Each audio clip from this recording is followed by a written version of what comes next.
Well, hello there, and welcome to this session on our Admin on Power Platform. Today's goal, my name is Brian Knight from Pragmatic Works. I am here with my excellent team today. Hey guys, you want to go ahead and this is what on the bottom there is Nate Hallowell, one of our senior trainers, as well as Matt Peterson. These two folks will be kind enough to handle the questions in the chat window.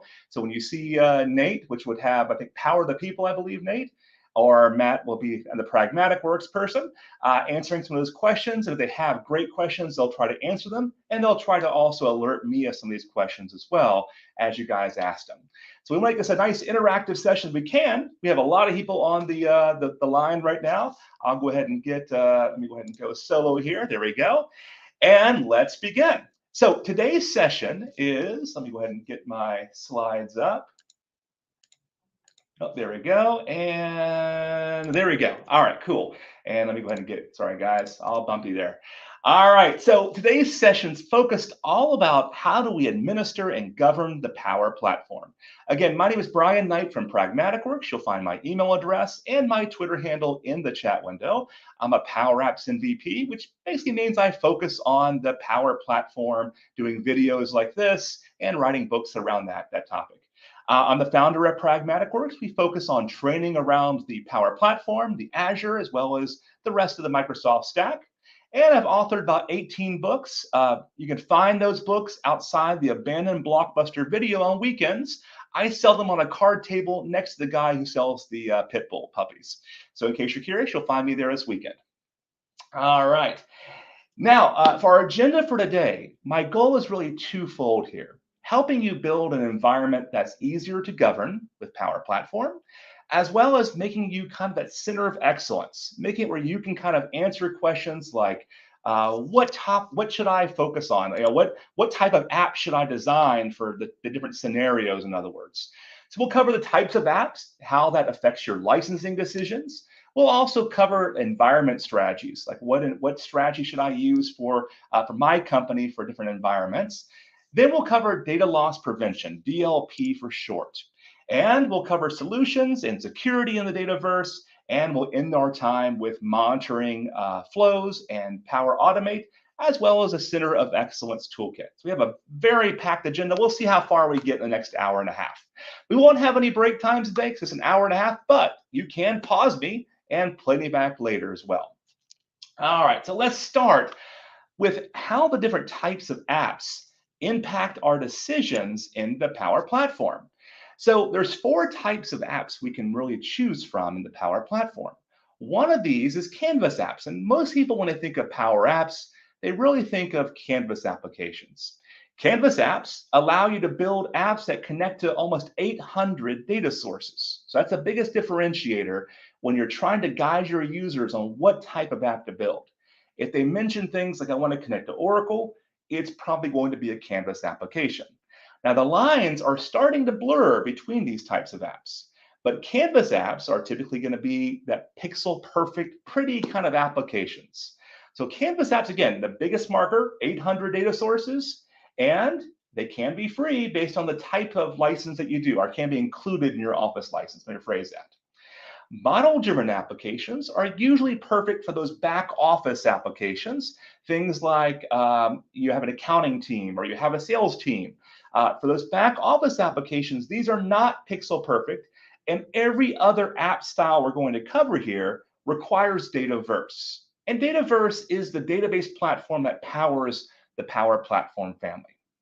It is a SQL Server platform. So because it's SQL Server, you can connect to it with Management Studio or Visual Studio or reporting services or Power BI or any of those types of platforms that you wish to do. So the goal here is for model-driven apps, it requires Dataverse, even though you can bring in other data sources. And it's perfect for those end user applications. So it's not as pretty. As you can see here, these applications aren't as pretty as Canvas apps, but you can blend in Canvas pages into this as well. Okay. All right. The other type of apps that you can do, if you want to stay in that free spectrum, like the included in your Office, I say free, I'm basically meaning included in your Office license. One of the options is Power Apps for Teams. This is included in your Teams license, And we're actually going to be doing a session on this, I think, next month, a 3-hour session on how to build an application inside of Teams there as well.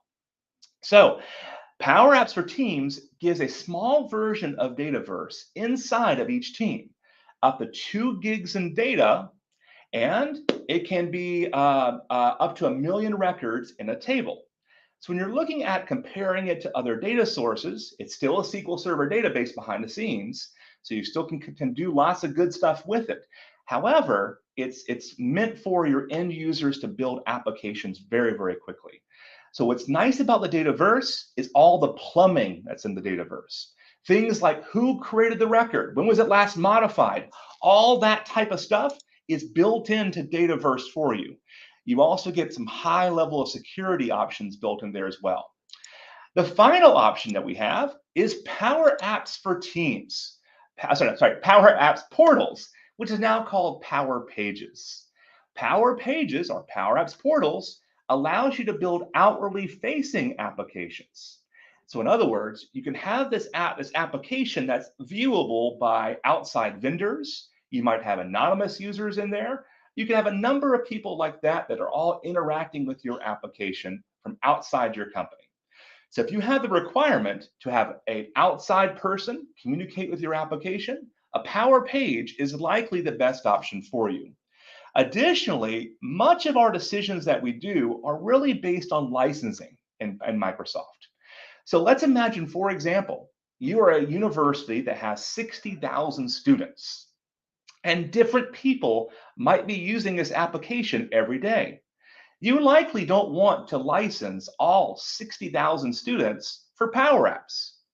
Instead, a Power App, a Power Page, or a Power App Portal, or those options give you a lot better opportunities for that. You can have a different amount of people coming in every day, and you're not having to license all 60,000 students. The base package for Power Pages is 100 daily logins and 100,000 page views. So in that case, you could have different 100 people coming in and doing something on your site, and you're not having to license all 60,000. You may license 500, 800 in this case. So it's a way of kind of optimizing your budget. Additionally, one of the questions we always get asked is, hey, I actually see the question right now, matter of fact. We got a question from Ron here, and let me kind of just highlight that question, and I'll bring in my other 2 coworkers here for this one also. I think it's kind of a cool one. This person has an approval queue. I assume that means like they have something they're adding into a queue, and they want to, I see it's an approval. What type of data source should they do? What do you guys think on this one? I think I saw you answer in the background. Yeah, I think definitely going the Dataverse route is going to be very beneficial because if a lot of times people will use like SharePoint because it's a free data source, but the issue that comes with SharePoint is that when we share the app with our users, they have to have access to the app and access to the data. So your users can use the app, they have to have access to that SharePoint list. Well, what's to stop a user from just going over to that SharePoint list outside of the app and approving one of their records? Mm-hmm. So one way to circumvent that is definitely to go like a Dataverse route. At least that's my opinion there. Yeah, so when you're looking at potentially putting approval data where you worry about somebody getting directly to that list, and you still want to stay free, that are included in your license, Power Apps for Teams is probably the next logical choice in that example. Yeah, so I agree. I would agree. Dataverse or Power Apps for Teams would be a good option in that case. Awesome, thank you, Matt. And then the another good question we got asked, I'll go ahead and bring this one up since it's very contextual right now, is do I need a license for people to have access to the portal? Well, and Mary, in this case, what you're doing is you're licensing the capacity for those people to come in. So you're going to license 100 daily logins a day, for example. And then each day you can have people come in, come out, and you're not having to name every single user in this example, Mary. So you're not licensing 60,000, you're licensing 100 daily logins in this case. Okay, so hopefully that answers your question there, Mary. Again, you're not going to have to license every individual user. And I will go ahead and get you guys off camera there. All right. So as part of this, Matt's going to later put in the chat window a form to get all these slides I'm showing you as well today. So one of the things you're going to want to listen for as an admin is when a user asks you things like, hey, I have a whole bunch of data in SQL Server, perhaps. In that example, you're probably looking at a premium Power Apps license because it's a premium connection. Certain connections in Power Apps require an additional license. They require a premium license versus a regular license, an Office license. Now, you can find out what kind of licenses you have if you go to make.powerapps.com, hit that gearbox in the top right, and click on Plans. Now, when you do that, it's going to tell you what type of licenses that you presently own. Now, the one that we're referring to right now is Power Apps for Office 365. That's included in your Office plan, and that does not include things like SQL Server or Oracle or Dataverse. The community license you can get today for free from Microsoft. Just go ahead and Matt can put the link in that in the chat window also, the community license. That gives you a free license to build whatever apps you want to build using premium connectors. You just cannot use it for production. It's meant only for development in this case. All right, so let me go back to my slides again. There we go. All right. Now, the question we always get asked is, how do I lay out these environments? Well, environments are a way of segmenting your users, your applications, your flows, your chatbots. All of that gets segmented into an environment. Now, by default, anybody at your organization can create an environment. So we're going to show you in a moment how to prevent that. So you want to make sure you don't want to have too much of that, right? Now, and we also, there's 7 types of environments you can use, but there's some critical pieces of this. The first one is if you want to prevent your users from creating an environment, what I typically do is I would then set for creating a production or sandbox environment, I would specify only specific admins can do that. And if you do that, only people in the Power Platform admin role will be able to do that. The next piece is trial environments. Well, trial environments are 30 days. They last for 30 days, and they will destroy themselves automatically after 30 days. Every user can create up to 1 trial environment per month, as long as it goes away and they can recreate it again. So I typically leave it this way.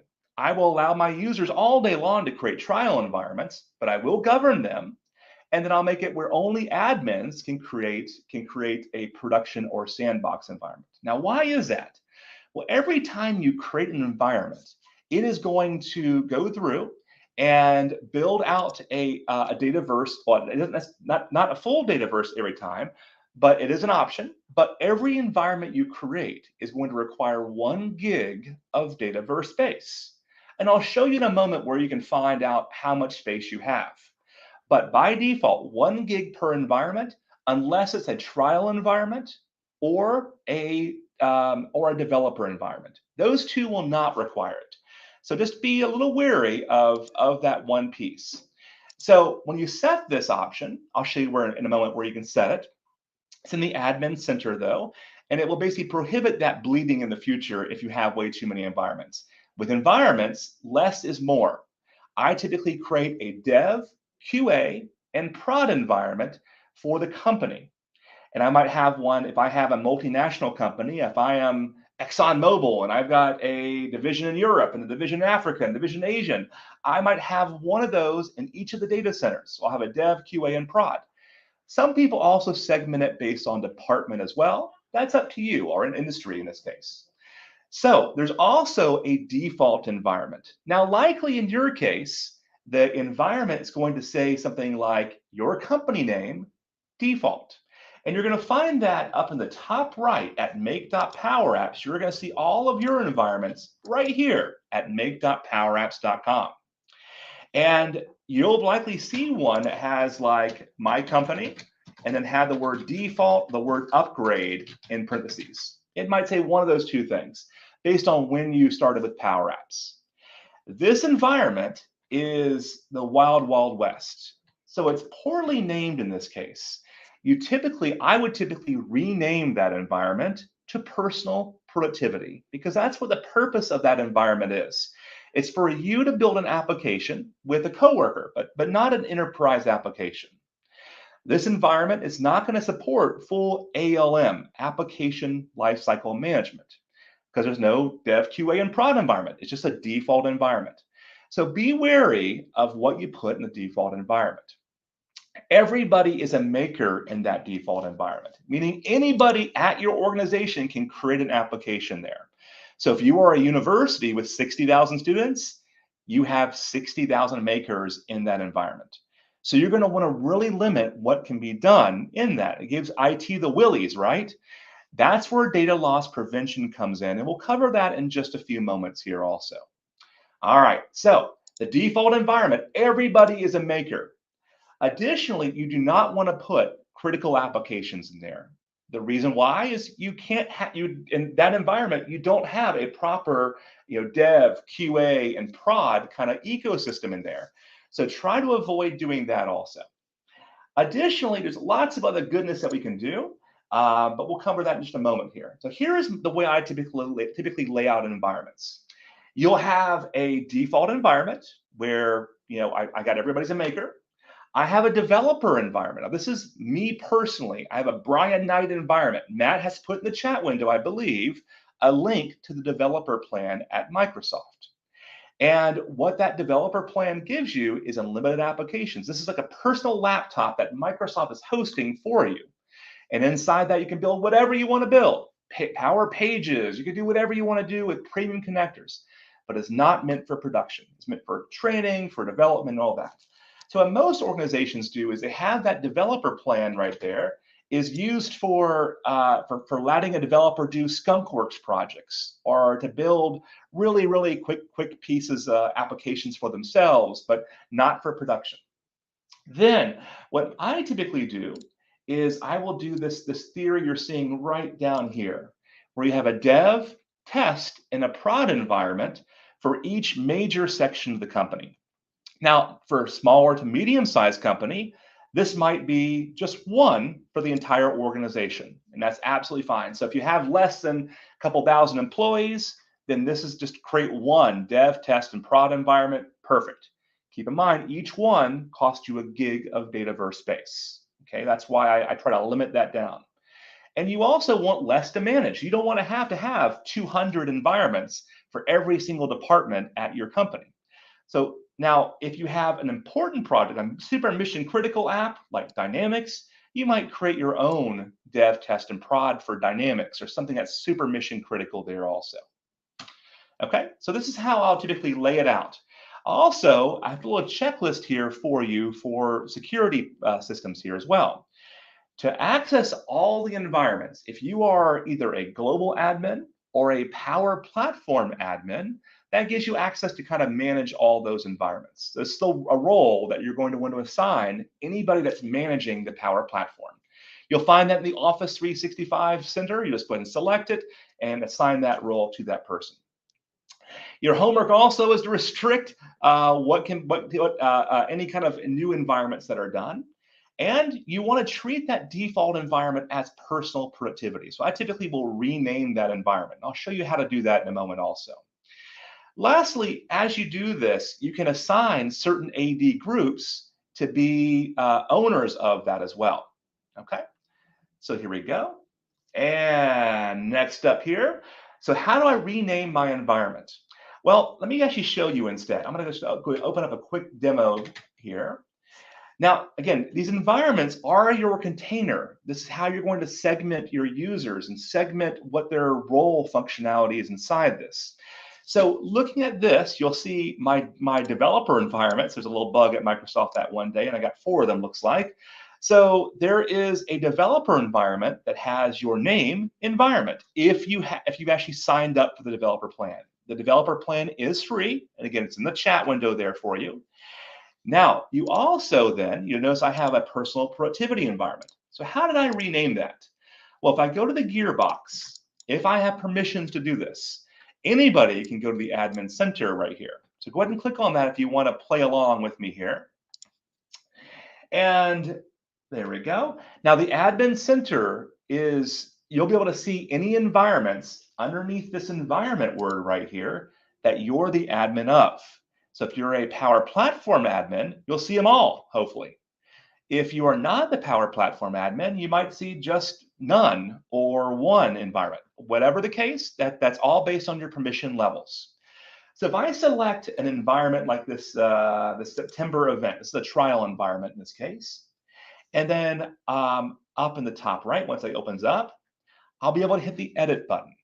Now, a few things to notice while I'm waiting for this to load right now. If I hit this gearbox in the top right, I can go to Power Platform Settings. This is where I can turn on who can actually create new environments. So as you can see here, I'm making it where only specific admins can do it. And then I'm also saying anybody can create a trial environment. In addition, I also turn on the analytics at a tenant level. It keeps basically a month of history, and it aggregates all the environments into one dashboard for me potentially. So I typically turn that on also. Now, once I'm in my environment, like you're seeing here, it finally loaded for me, I can hit this edit button right here. And that edit button allows me to go ahead and rename my environment. So I personally would rename the default environment Personal Productivity. That rename operation you do should not have any impact to your users other than they're going to see a new name. What will impact them potentially is renaming the URL that you see right here. By renaming the URL, it makes it a little more bookmark friendly. They give you this really crummy looking URL here. So I could call this, September events, PW or whatever. And then my URL for this, for any kind of model driven apps, would be September events pw.crm.dynamics.com. You can also specify how often do you want to get refreshes of new updates here as well.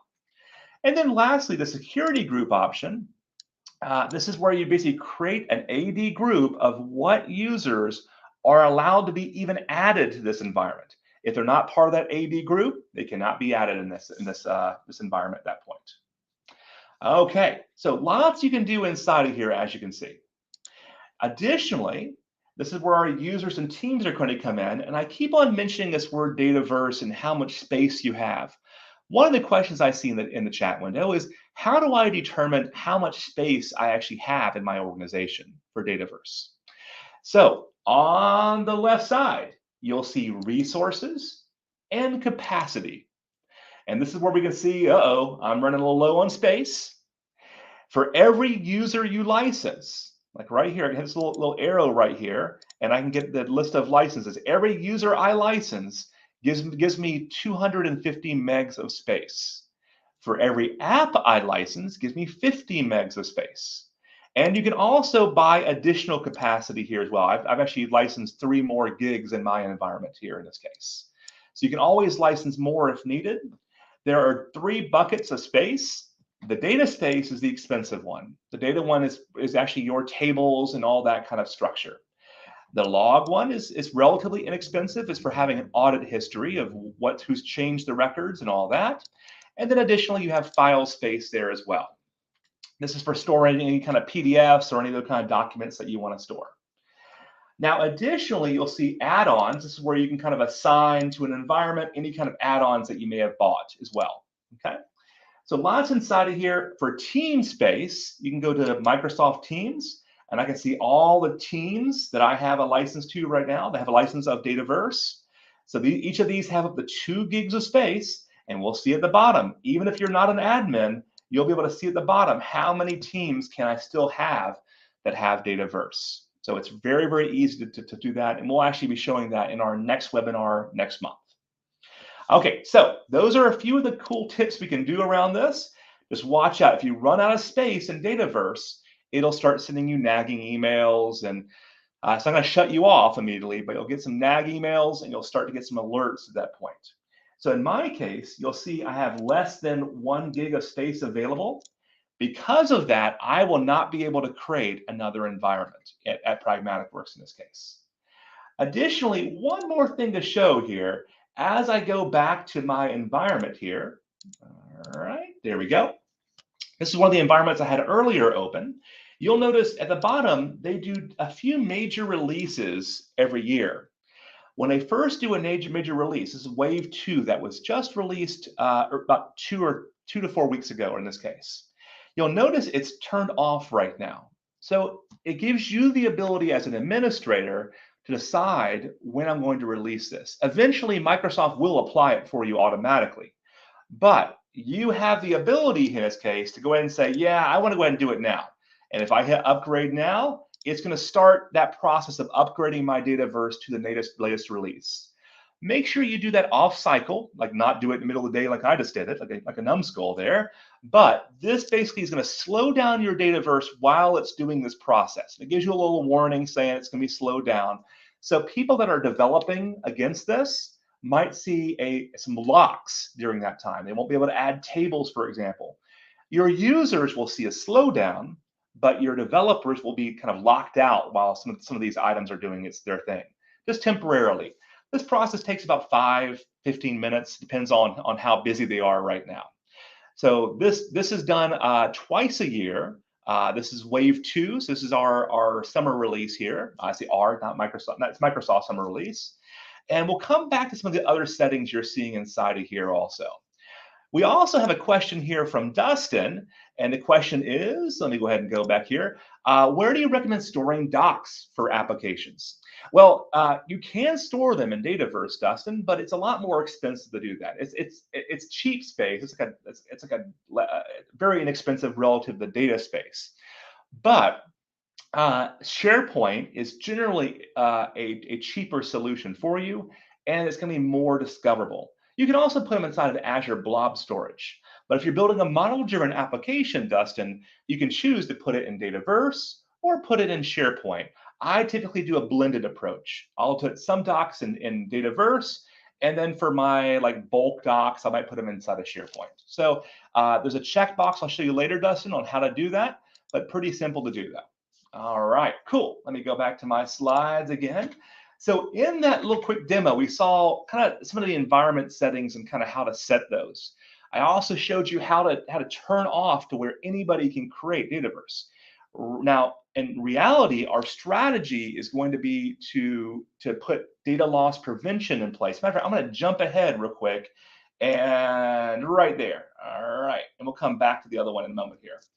So in reality, what you're going to want to do is you're going to want to create a very tight data loss prevention policy that prevents users from using certain connections in that default environment.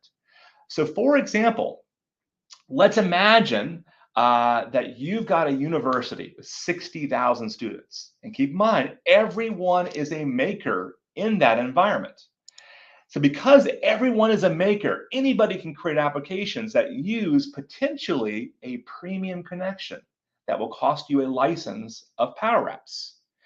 So if you want to prohibit that, data loss prevention is the way to go. So it does a few different things for us. The first thing it's going to do is it's going to prevent your users from using a business connection in the same app they're using a non-business connection. So for example, I'm using a SQL Server connection right now. You may not want me to use a connection like Facebook or Twitter or LinkedIn at that same time. So you have the option on how you want to pair those together. This is the lesser reason to use DLP. The main reason I use data loss prevention or DLP is for this blocked option. I want to prohibit people from using certain connections in my production environment, okay? So we'll do this, when we do this, these can be all paired together. So you might have a layered approach where I'm stacking these on top of each other. So what I typically do is in this next slide, let me go, I don't have a slide for that. I thought I must have deleted it. We'll lock down. We'll say, hey, in production, I develop my default environment. You are not allowed to use an enterprise connection. So things like SQL Server and Dataverse, I'm going to prohibit you from using. So if you have an application that's that critical where you need SQL Server, I'm going to then move that into Dev, QA, and Prod and monitor that as part of IT's processes that we already have in place. So for those critical applications that need that higher end database, it's probably going to be a more premium connection, right? A more premium application that requires that. So if we turn these DLP policies on, immediately applications in that environment will cease to work that break that policy. And eventually, excuse me, it doesn't impact them immediately, but it will stop to work eventually. So as soon as that refresh policy is out there. So a few things to note. We're going to see this type of error, there we go, from a design time perspective. So if I try to build an app that uses SQL Server, this is for Power Apps right here, and this is for Power Automate down here. So if I try to build a Power Automate or an app that breaks my DLP policy, I'm going to get these two errors you're seeing right here. If I try to run an app that gives me that breaks those policies, I will get these two errors here. So you need a little bit of a runway here. You're going to want to set up the policy, but then give people lots of warning before you turn that policy on in your default environment.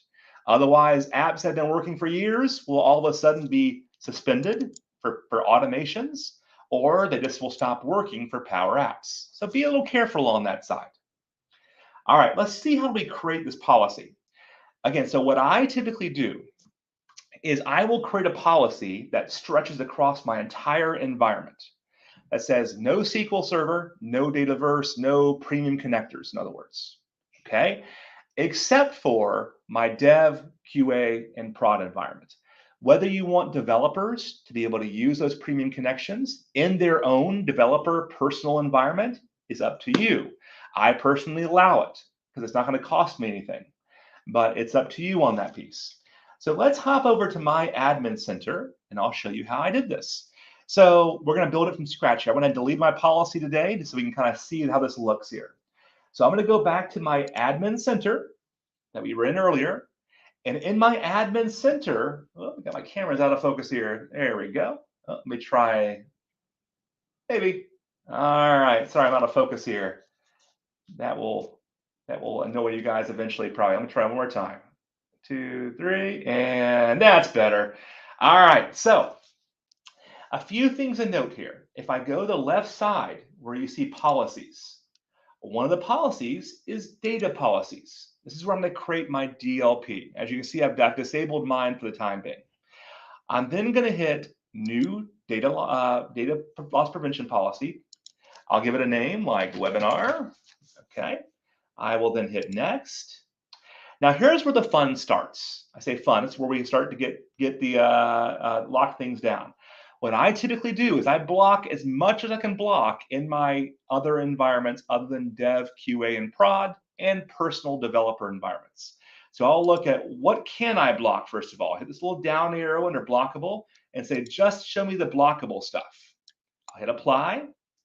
And then I can select the select all and block them all. I'll clear my filter and we're just going to see the 24 items here that are for personal productivity. These will be things like, Power BI and SharePoint and Excel, and yes, Dataverse is part of that as well. So those pieces are all stuff that your users will still be able to use in that personal productivity environment or your default environment. Now blocked, oh, they're over above 800 connections now. You'll see there's 796 that I blocked in this case. Okay, then I also go up the top right where it says set default group. And I'm going to say by default, I'm going to block any new connectors that might be added by Microsoft. By default, new Microsoft connectors will be non-business. But I'm going to make them all blocked by default. So as they've added more, they've added 10 just the past month here. As they add these new connectors, they'll automatically be blocked by default. Next, we can also go through and like for SQL Server, for example, we could say, yeah, it's great. If you're using SQL Server in my other environments, that's fine. But notice what we can also set here. I can hit that 3 dot right there, and I can configure this connector to be even more specific here. I can say, all right, what servers are you allowed to get to? So I can build an endpoint that says these are the servers that I'm allowing you to go to and what database names are going to. So I can go ahead and allow or disallow certain ones. Then I'll basically delete this one or edit that one. Additionally, I can say what type of actions are you allowed to do with this one. So are you allowed to insert data or delete data? This is on top of your SQL Server security you already have. You're specifying what is disallowed or allowed for this in Power Automate, for example, in that case. Okay, now that we've got that, I'll hit next. And this is for custom connectors. These are custom connectors that you might have built. Are you going to allow it or not allow it? And then I'll hit next again. And now here's a fun question. All right, we definitely don't want to put this on all environments. So instead, what I want to do is I'm going to put this on all environments except for my dev, QA, and prod environments. So when I hit next, it'll ask me which environments do I want to exclude from this policy. So I'll look for my developer environments like these guys right here. And then I'm also going to look for my dev, test, and prod. I'll just point to I'll point to a manufactured one here just for giggles here. We'll call this, where'd it go here? There it is. Nope, it is this one. All right, we'll call that my prod environment. So this policy is going to be applied to each of these, and I got to add to policy. There we go. So I hit top left. After I check one of these, I have to add to policy, and it pushes it from the left side to the right side. So these are the ones that will be excluded from my new rules that I just created. And when I hit next, it's going to basically confirm one more time. You can always adjust it later. But as people add new environments, they have to at least reach out to you and IT to add an exclusion policy around that. So when I hit create policy, it's now turned on. Apps and flows will cease to work in some of those environments eventually once I hit create policy. I'm gonna stop this now though, but you get the idea. So what you'll do then, just to recap, is you're going to create with this a policy that stretches across all of your environments, and then you're going to exclude certain environments from that. You'll exclude your dev, test, prod, and maybe your developer environments. But the one you're really trying to create the policy on is that default environment. You don't want, again, in our example, 60,000 students all creating applications using higher end connectors in that default environment. Okay, so that's what you want to watch out for in this case. All right, so let's go ahead and all right, let's go back again here and let's go to our slides and get off my camera here. There we go, Brian. All right, cool. Let's go back to our, we have a few questions in the chat window that are really going to pertain to what we're about to cover right now. Solutions. So solutions have been around since the early days of Power Apps, really since the first days of Power Apps. Now, very few people use them, but this is definitely the best practice that you want to do. Every app you build should be part of a solution, okay? And there's actually an option now to force every app to be part of a solution. There's actually an option inside of the environment now you can set. So what are solutions? They basically, imagine I've got this desk over here on the left side, my dev desk, and I'm trying to get all this stuff from the left to the right. Now, if I were just migrating the application, I would worry about, hey, is the environment broken as I go from dev to test? Is it my security broken? Why is my app no longer working? Well, now with solutions, it packages up all those objects into one view. So you're going to get all of your apps, your flows, your chatbots, your security, your tables from a Dataverse perspective. And even things like data flows come over with solutions. So everything gets packaged up into a solution. Not only that, but it also gives you additional functionality that you only get with solutions. Things like application lifecycle management. You get better ALM. You also are going to have other things as well in that. The only thing a solution is not going to give you by default is your data. So as you export a solution out and then try to migrate that to another environment, your data will be left behind.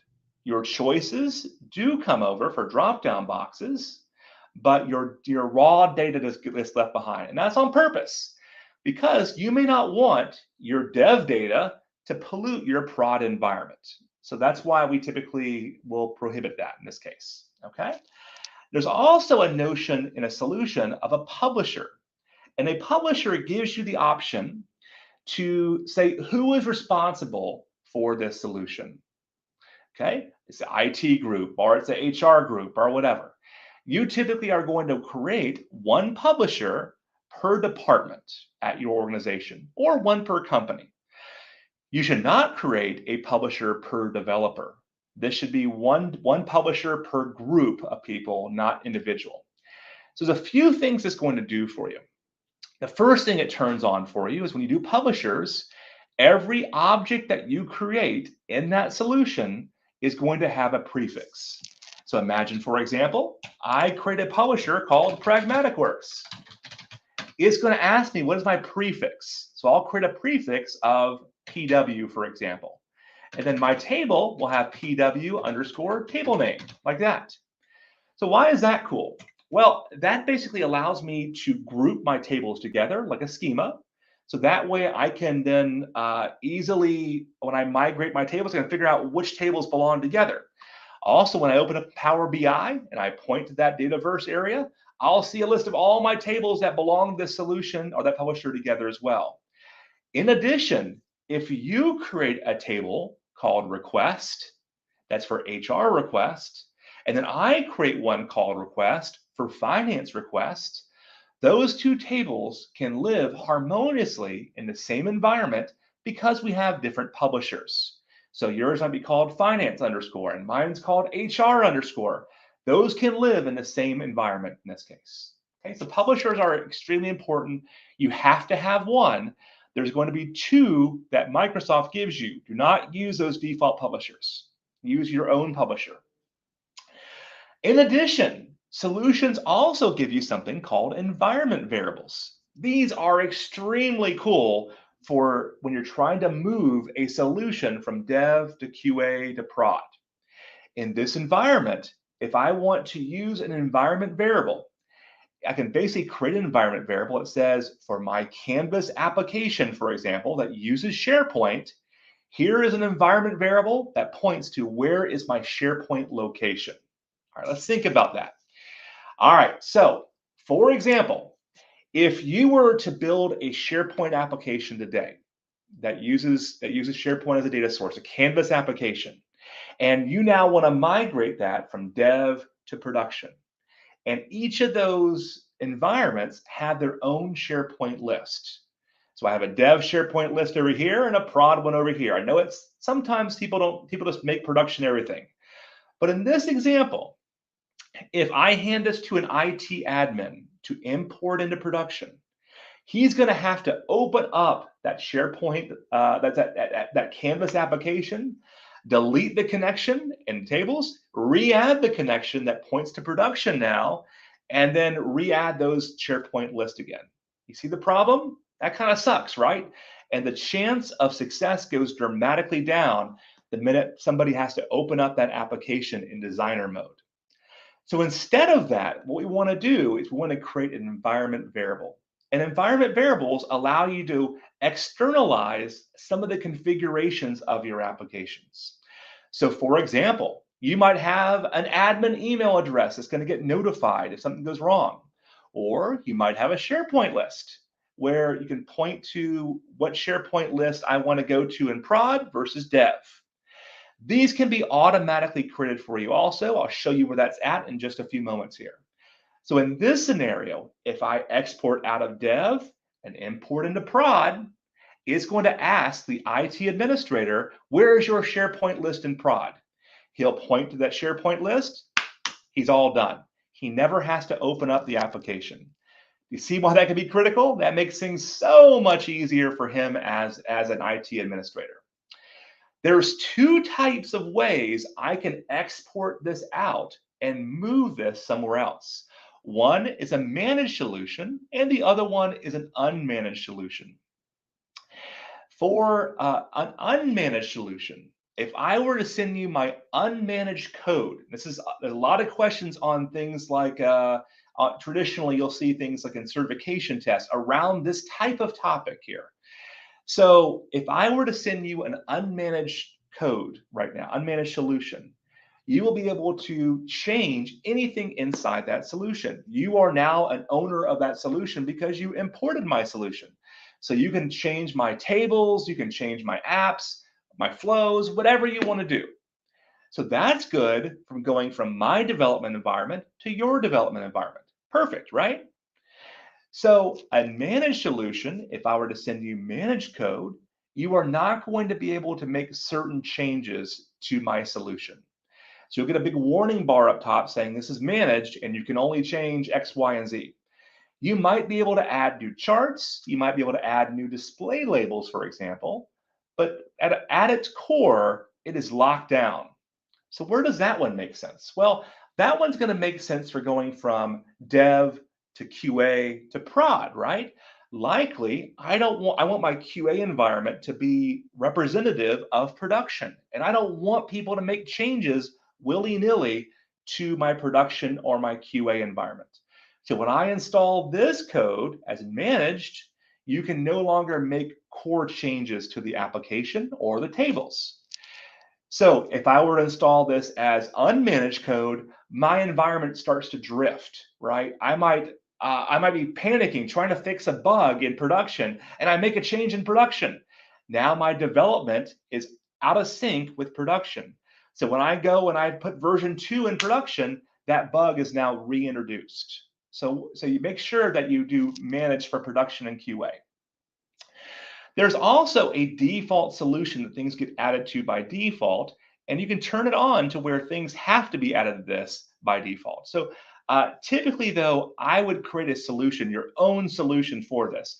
Otherwise, if I put it all in my default solution, I have to export the entire solution from dev to QA, and it makes things a little tougher to do that in that case as well. All right. Okay, so additionally, one last thing that solutions give you is more ALM capabilities. ALM stands for Application Lifecycle Management. So ALM basically it makes it where it's easier to port the application. I can check some code into things like Azure DevOps or GitHub, and it can fire off a whole bunch of reviews of the code prior to going to production with that code. And I'll show you how we can do that in a moment here also. Okay, got some good questions coming in. Hopefully, it looks like Nate and you guys got it covered, but I also have some good ones I can feature later as well. Now, if you want to migrate the data, there's also the ability inside of here to use a second tool by Microsoft, and the link is in the slides. We'll put the link to these slides in the chat window. You're going to get a reminder of that also. And what this will give you is the ability to export the data out. So first of all, there's 3 steps to it. You create a schema of what you want to export, what tables you want to export. Then you export all that into a zip file, and then you import it into another table at that point, another environment. So this allows you to migrate that from environment to environment, your dev data. And you can be selective about it. Maybe you want to migrate your accounts, but not your products, for example. So you can do that also. The last thing that's pretty cool as an administrator, if you're a dev manager or are in change control, one of the cool tools that the CAT team gives you, you'll see a link down here. Pause this video if you want to do it, or just Google this Power Apps Code Review tool. This is a tool that will allow you to scan the code of an application and see what flaws there are in the application. So it allows you to do some really, really cool stuff. So I'm going to show you that in just a moment here as well. Okay, so we're going to now do a quick demo, not a quick demo, but we're going to show how to create a solution, a publisher. We'll cover the importing and exporting of the application, and I'll also do the code review tool as part of this as well. All right, I'm going to hop out here, and there we go. All right, I'm going to exit that one, and I'm going to start by showing the code review tool. I've got it open right here. So this is my code review tool here. That's part of the CAT team made. The CAT team is Customer Advisory Team. And all right, and what we can do here is if I want to look at an existing application I've already done, I can of course add a new one right here. I can hit new, point to my application, upload the MS app file, whatever I want. I could point to a customer that this is for, my review is for. And when I do this, if I go to my park inspection application, for example, here we go. What it's going to give me is a score. This application is a 90% score, which is good, but not great. It's an A, I guess. And I can say, you know what, this issue here around these settings that the user set, in this case, it's saying that I need to turn on this one flag. Here's one setting to delay the load.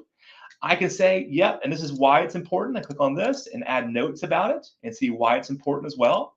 And then I can choose, you know what, that's really a pass, not a fail. So I can override if I wanted to. Now, these rules that you're seeing here, all these rules and their level of severity can be defined by you. You can basically go through and say, is this a pass? Is it a fail? Is it a high, medium, low, or an important issue? You define all of that in this case. So once we do that, we can then go to see, hey, accessibility is an issue for me. So Microsoft has given me these little accessibility items. As you see that I'm missing some app labels for those that are vision impaired to fix that issue. I can also go into the overview of the app to see what settings are turned on. And then lastly, I can get a breakdown of the settings and figure out these are my violations I have. And I got a 16 of 18. And how big of a deal are these violations? So this, again, you define what is critical, what is a low, medium, high severity item. You define all those issues here. And as you go through it, it gives you this score. And by the way, you can look at all the code without ever opening up the application. This is all the underlying code and where is it on.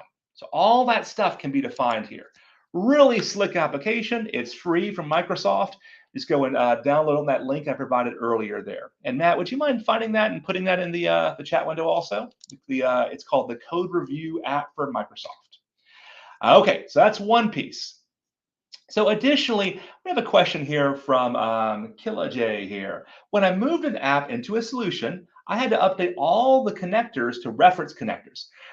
Is there a way to do that automatically? Unfortunately, at this point, there's not. However, it is hopefully it gets easier and easier. That's why you want to start in a solution ideally at first. You don't have to do the reference connectors, but it definitely is a best practice to do those in this case also.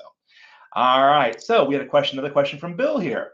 Across tenants, apps don't tend to recognize updated environment variables until we remove and re-add the data source. I have not seen that because I've used those across tenants. So I'll have to look at that and see what I can find there for you. But I have not seen that behavior myself. But I'll see if I can find out what's causing that. Because I've actually provided solutions for customers, and they had the environment variables in there, and it went across tenant in that case, I thought, at least. Okay, so now the next step is our solution piece. So if we go to make.power apps, I'm going to go pick an environment of some sort that I can use. So I'll just go to this little September event one here, and I'll go to solutions on the left side. Now, a few things to note. I can turn on that when any Canvas application is created, that it will automatically put that into a solution. But to me, I like to control that myself. So I'm going to go to new solution up top, and I'll just call this just webinar for fun here. And then it wants to know the publisher now. So I'm going to either have one out there, and I do have one in my case, but I can create a new one right here. Here's my point of contact for the IT group. But in my case, mine we call Pragmatic Works IT. And I'll call this just IT. PWIT is my name. No spaces in the name. And then lastly, I'll put a prefix of PWIT. And you'll see that every table will have this PWIT prefix on it. Question I always get asked is, what in the world is this prefix value? This is for your options, like for choice columns, where I have a drop-down box. And those options, everything like Florida, Georgia, and so on, will have that number and a 0 and a 1 and so on it. But that's my prefix, and then it'll basically start with 0, 1, and so on and so on and so on. Okay. So when I hit save here, it's going to create that publisher now and allow us then to hit the drop-down box and select that publisher. Then when I hit create, my solution is now created, and it dumps me off right in the solution right here. Okay, now that we do that, I'm going to create a quick table that we can use to test this out now. All right, now while this is loading up, I'm going to hit new and hit table, and I'll just create a dummy table here, and I'll call this just my table, just for giggles here. Now, a few things to note about this in Dataverse. as I kind of scroll in this, you'll notice I can turn on attachments. Once I turn it on, I cannot turn it off. It is on permanently for this table. Additionally, somebody asked a question earlier about SharePoint. If I were to check this option right now and have SharePoint configured in this environment, then I have a video on how to do this. Super simple. Then we can basically have documents inside of SharePoint instead of the Dataverse at that point.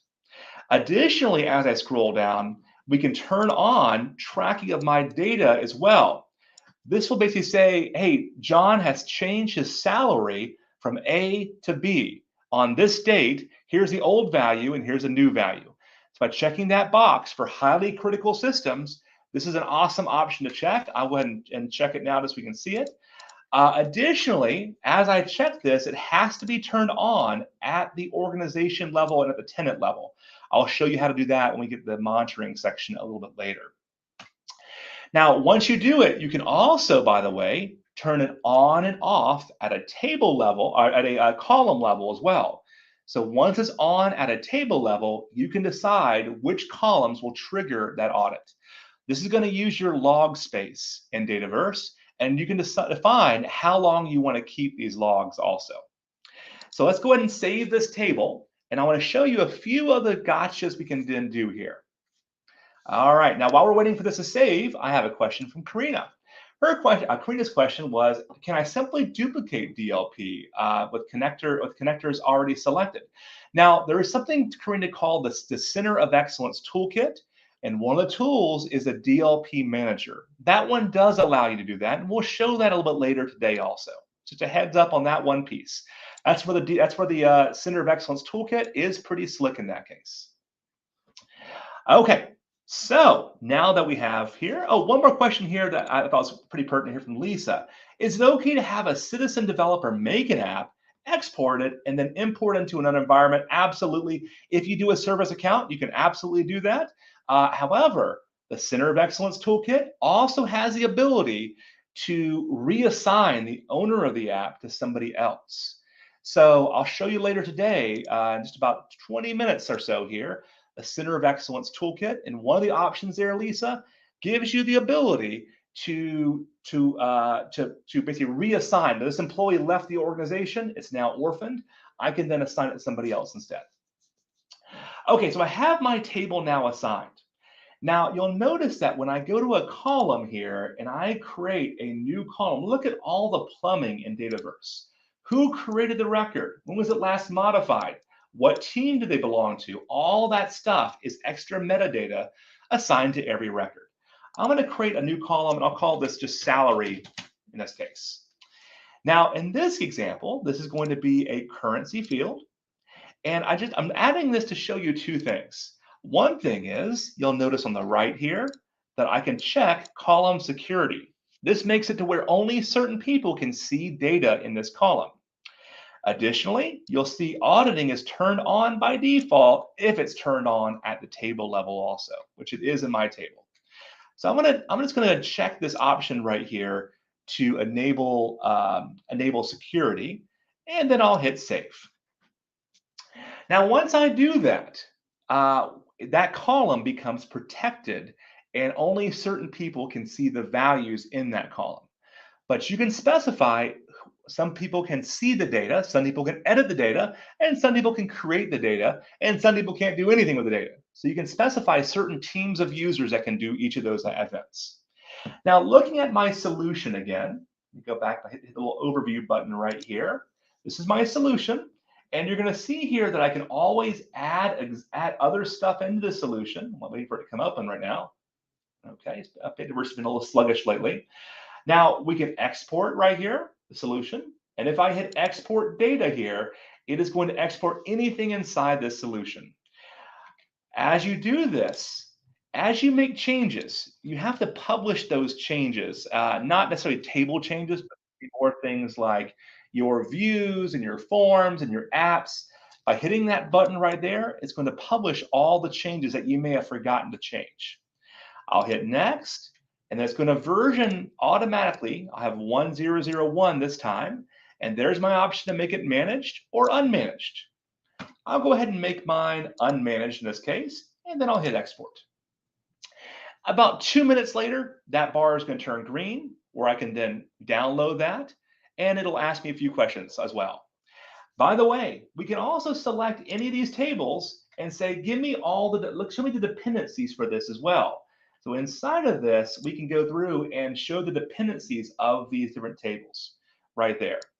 We can also, by the way, for managed solutions, we can go and say manage properties. And for this table here called my table, what am I allowing people to customize this table when they import it? And I can uncheck some options here about what they can do or can't do. By default, though, they will only be extending my tables, not changing my schema. So they can extend it and add more columns, but they're going to do that in their own solution, not in my solution. Okay. So additionally, once as I go back to my my solution here, you're going to see that up top here. Whoop, let me get back there again. If I go back to my objects, there we go. You'll see I can add existing objects in here as well. So any kind of apps I might have. So you're never too late to start with solutions. If I want to add an old app here, I can go to my Canvas app and say this is managed outside of Dataverse, and then just go ahead and find an app that's managed outside and then hit go. So you can always add stuff later into this. You see my download finally came in. Additionally, one last thing, I'm going to go ahead and create a new Canvas app inside of here. I'll call it just junk inside of this. And let's imagine this app is using Dataverse, or not Dataverse, SharePoint in my case. There is a setting up top where if I scroll down right here in this application, whenever I create a data source, it can automatically at this point create the environment variables necessary for my my IT admin to import. So if I flip that switch to true, it's going to want to refresh my application. Let me just go ahead and save this real quick. And then I'm going to refresh my browser real quick. And so as we do that, once it finishes saving here, as we do that, it will automatically create those environment variables for my connections to make it easier for my IT administrators to use it. Let me reload this application here. And a question here while we're waiting here, how do I back up my model-driven app? This is from Ramzan.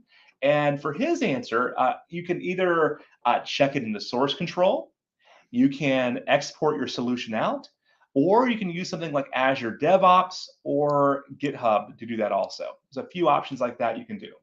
All right, so now that I refreshed, I'm going to go ahead and add a new SharePoint connection. All right. I'm waiting for it to load. My goodness, it's slow today, isn't it? Let me see here. Connectors, that's my problem. Yeah, it's just loading right now.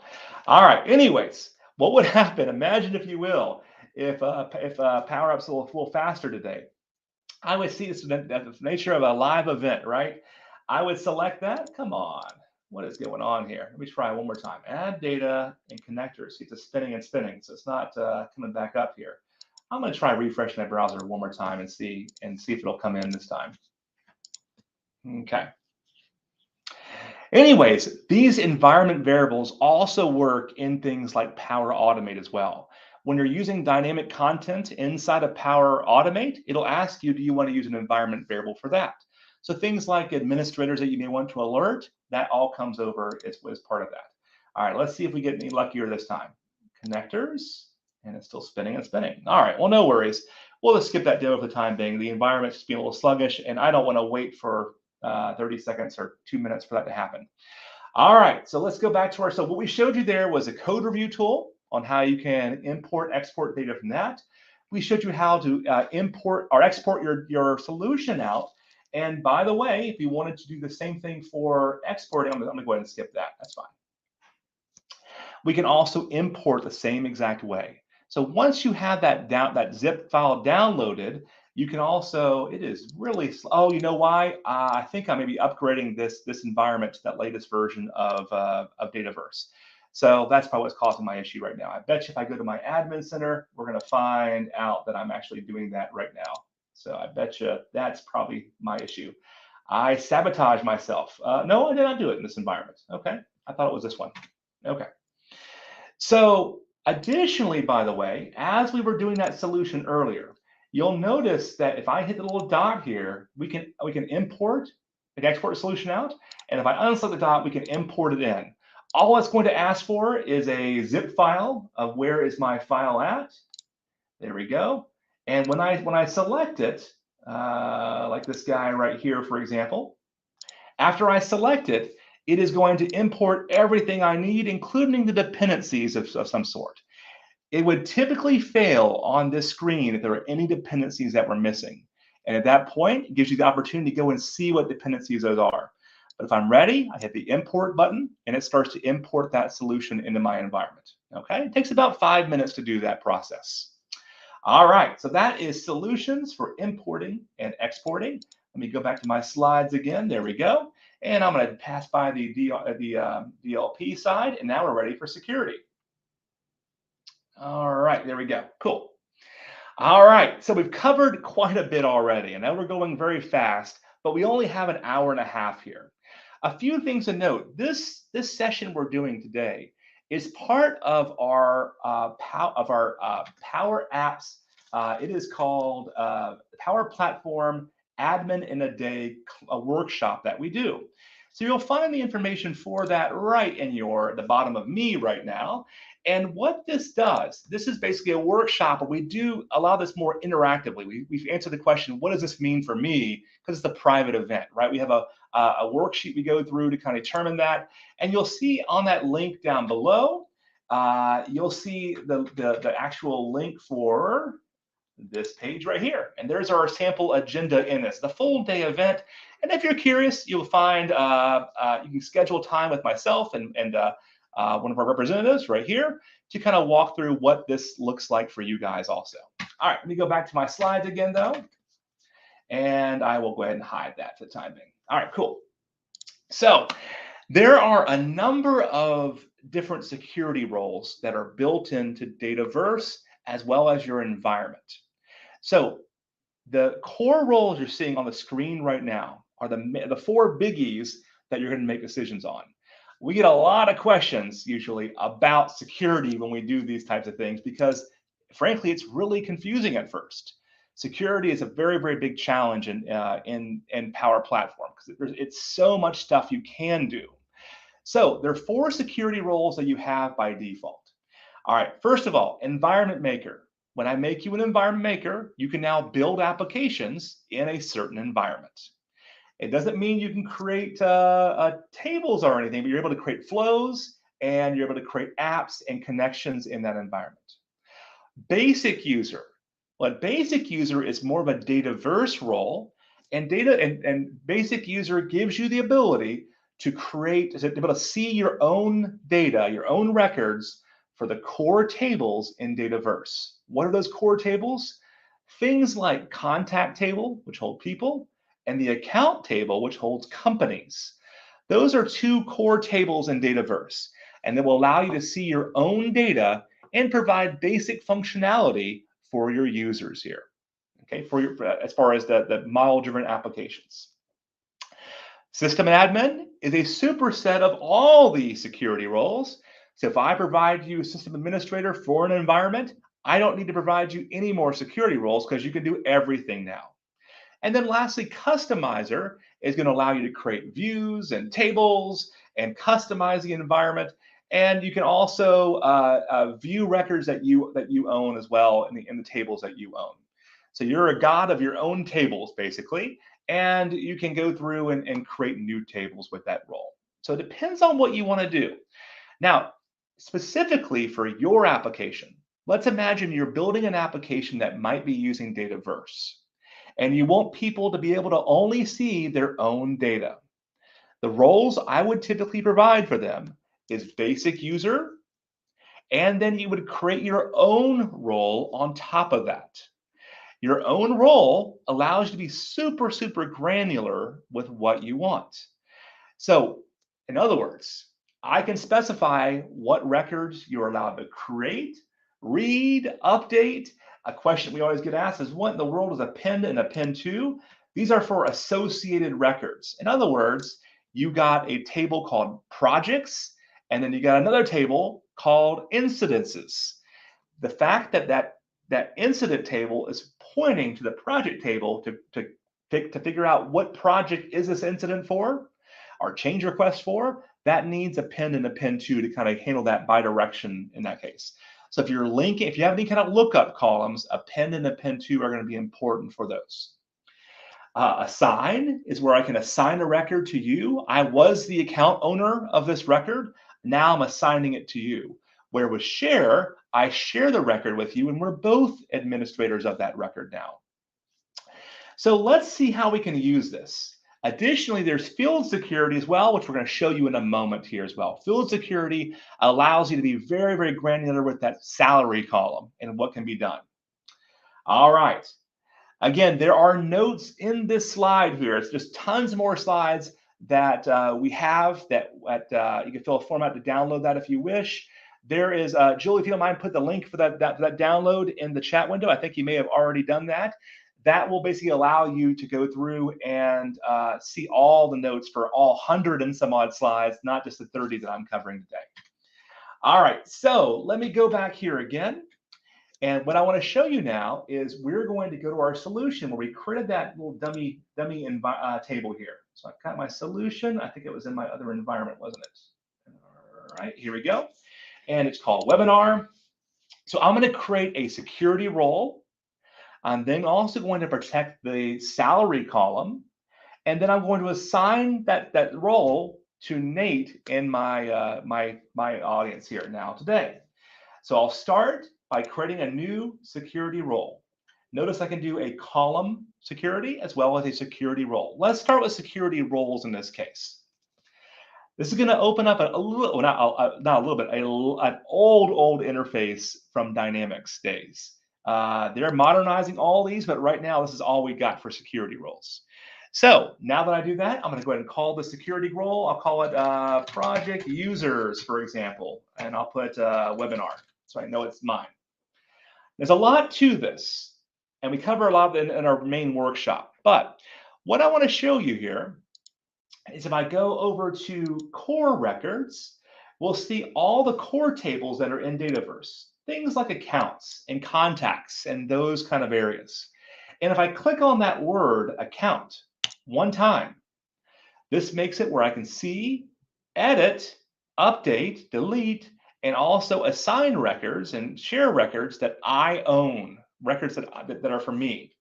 If I click on it twice, now anybody in my business unit can see my data. So records that I own and Matt owns, we're both part in the same business unit as defined in Power Platform, not in Azure AD or not in Office 365, but in Dynamics. As I do this, we can see each other's data now as well. A third time is hierarchical, to where I can see as the CFO any departments that that work for me in my hierarchy. And the last click gives me all data. Now I can see all data in this table now if I'm part of the security role. At the bottom, you've got a whole bunch of other settings as well. The basic user security role has a bunch of these turned on already. So it's up to you. You can always turn them off. And as you turn these things off, like bulk editing, bulk deleting of data and all that, the buttons for those in an app are going to disappear for you at that point also. Okay, then I'll go over to the custom entities, and I'm looking for my test table, I think I called it, right? Let's see here, test table, where are you? All right. Oh, I forgot what I called that table now. Matt, do you remember what I called it? Never mind. You're not on there. All right. So let me just go in and see what I called that table. I called it my table. I was close. And I imagine the chat's lighting up. Brian, it's my table. So I'll click on it one time to only allow me to see my own records now. All right. So now that I've got that all set, I will go ahead and save and close. This is going to save the security role. There's a lot more to this. As you can imagine, I have a whole series of videos on how to do this now. So you'll find those on our YouTube channel as well. Make sure you subscribe to our YouTube channel. We'll actually show more throughout the next few weeks. I have about 10 videos on my board right now I need to film in the next few weeks. All right, so now we have our new security role. Now, if I want to do column level security also, I can go ahead and hit New Security and Column Security Rights. This is Column Security Profile. This is where I can go and specify who's allowed to see that salary column now. All right, so let me go ahead and do that next. Waiting for it to come open. Now, this interface is, again, the old Dynamics interface. So it does take a little bit longer to show up in many cases. But if it stalls for you after about 30 seconds, just refresh it and see, stop it, refresh it, and it might come up a little faster at that point. I see I have a title now. So something's happening now behind the scenes. A question while we're waiting here from a few people here. Again, we have a question: is there a future one planned for Power BI admin? I think that's an awesome idea. Let's definitely take that one. We'll plan that one the next few months here. Again, it looks like it's stalling, so let me go ahead and refresh it. There it goes. All right, so let me go ahead and call this just salary protection, whatever. Call it whatever you want. Then I'm going to save it, not save and close, just save it. And then as I do this, I'll then go to field permissions. Anywhere that I've checked at this point, so any option that I might have checked that I want to turn on column permissions or column security is going to be in this list you're about to see now. So if I go back over here again, we're going to see as it loads in, man, it's slow today, isn't it? It's going to show me a list of all the columns that are available for me to do that with. We can also specify a list of teams or users in those teams that can be part of the security role as well. So normally this would be very, very fast. I'm not sure why. I think it's still because I updated that environment. It might be slowing me down right now. I mentioned don't do it during work hours. Look what happened. All right, so I would then go through and add my users or add my individuals here. And then lastly, under field permissions, there we go. Here's a list of all my field permissions that I can go ahead and specify. In my case, I only want to do the salary column. I'll then go ahead and edit that salary column right here. And then it's going to ask me who can edit, who can update, and who can edit, who can create, and who can see. Those three classifications it's going to ask me now. Again, it's taking a sweet time right now, so I'm not going to bother with doing all the minutiae right now. I do have a whole YouTube video on just this one topic in case you're curious.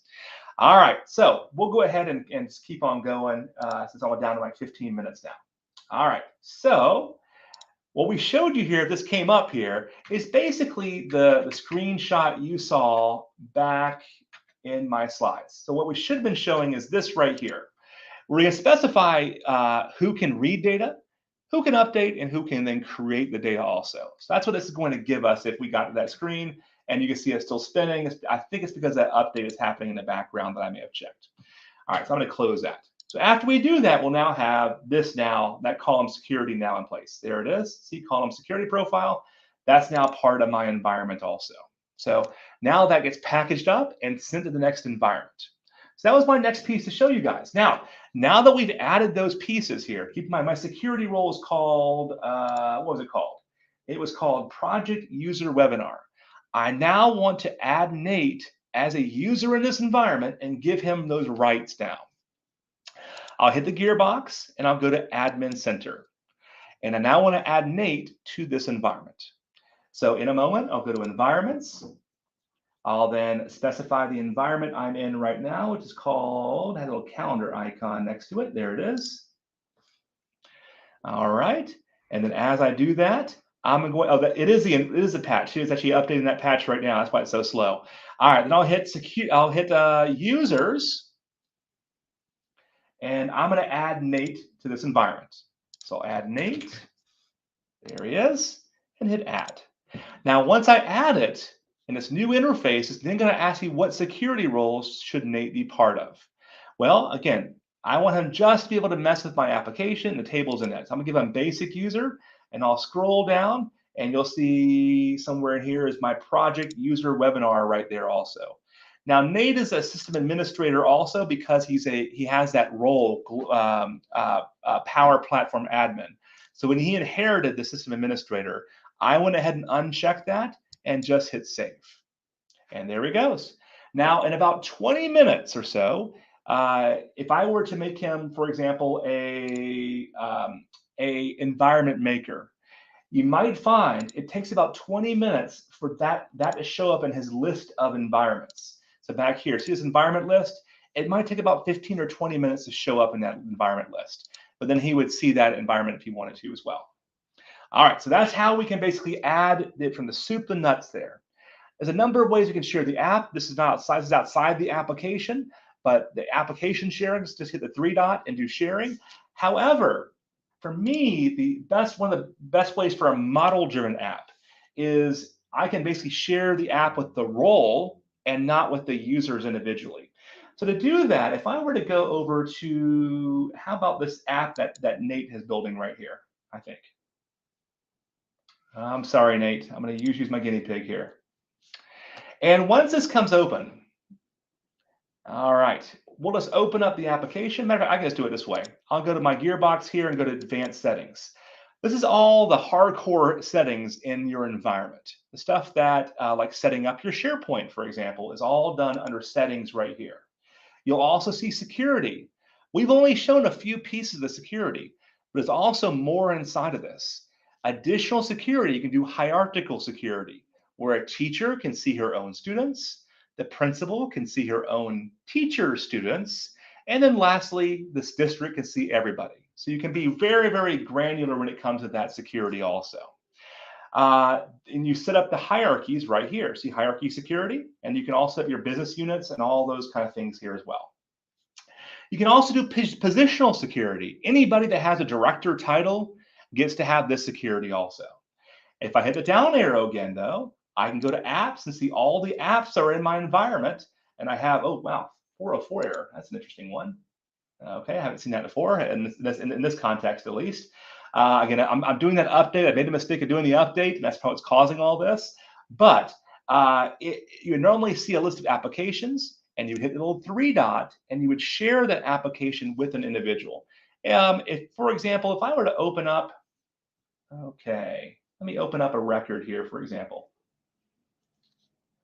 Let me just open up an application. Okay. I think I've got one already here. Do we have a model-driven app? We do have a model-driven app. Let's go to Nate's onboarding application here. And then I'll hit play. All right, fine. Oh, I just left. All right, no problem. So if I were to open up an application, let me just open up this one. Okay, and I'm going to, as quickly as I can, I'm going to move this out of the screen just for a quick second because I have some people in here. And let me go to products. There we go. All right, good enough. So a few things to note about this. If I were to select one of these products here, for example, what if you want to test this? You want to see, hey, why can somebody not see some data right now? So if I select one of these products here, for example, why is it taking so long today? My goodness. Let me refresh that again. Okay, I'm waiting to see. There it is. Finally came in here. If I select this product, for example, you'll notice there's an option up top for check access. This is where I can go and impersonate another user to see, hey, does this user have access to this table? And why are they seeing this data? Why are they not seeing the data? So all those pieces are all right there as well. So we're down to our last few. Let me go and hop. So that check access button is very, very useful. The last piece is really around monitoring. There's a number of ways you can monitor your environment. Now, you can monitor in the admin center. You can find out what connectors people are using, how they're using them, and all those kind of pieces. You can also see it at an app level. So one of my favorite ways of doing this is with App Insights.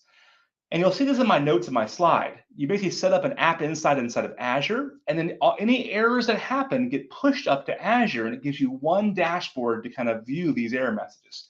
Pretty handy. You can also, though, call out to this trace command, and this trace command will force something to go out to that queue as well. So you can see how people are reacting to your applications from a review side.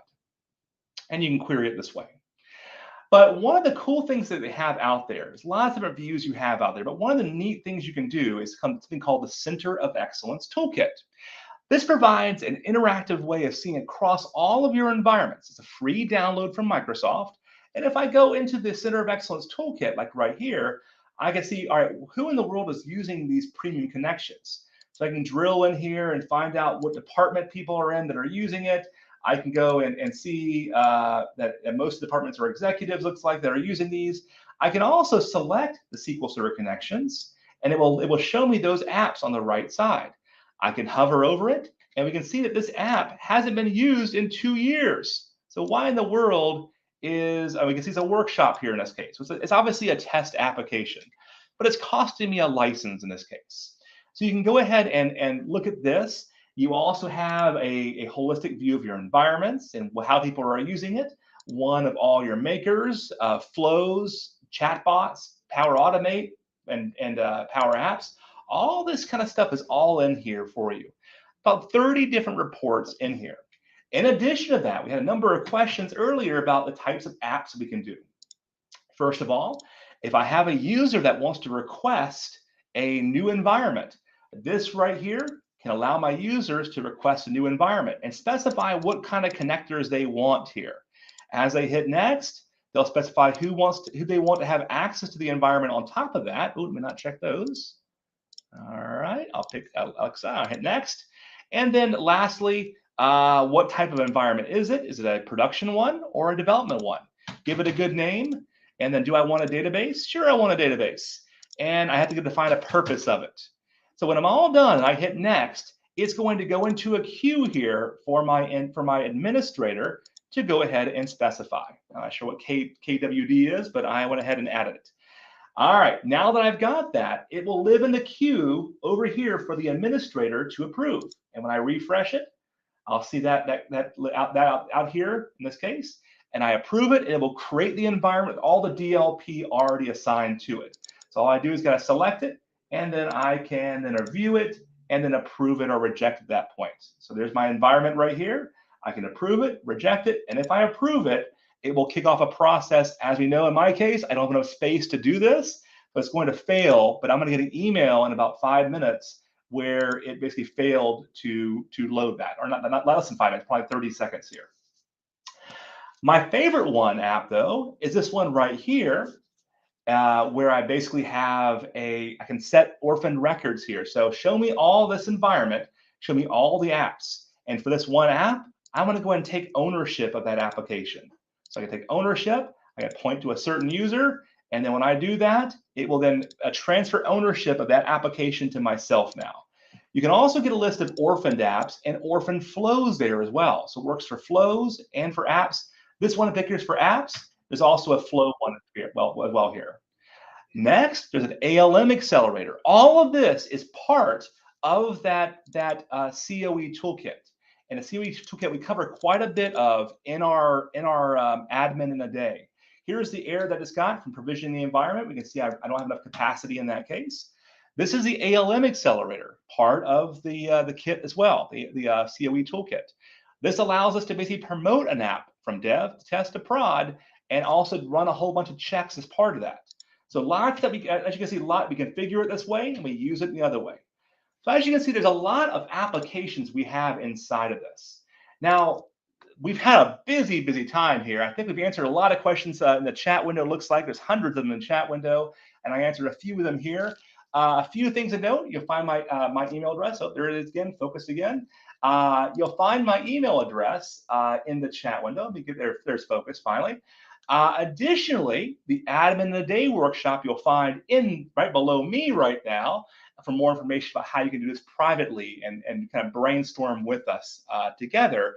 And the goal of that training day is to end the day with a set of action items that are, it's not just training, it's a workshop to make sure that you understand the next steps and make those best practice decisions based on the training. All right, well, we are now at the middle of the hour. It's 12:30, guys and gals. Thank you so much for attending this. Please do subscribe if you found this valuable. It's a lot of information we packed into this. I recognize it was fast, but it's a lot of information. We tried to compress 8 hours of content into an hour and a half. But thank you so much for attending today. Please do look at all the comments that are in there as well. And thank you guys for all the participation as well. Nate and Matt, thank you also for answering those chat windows. I'll go ahead and sign off now.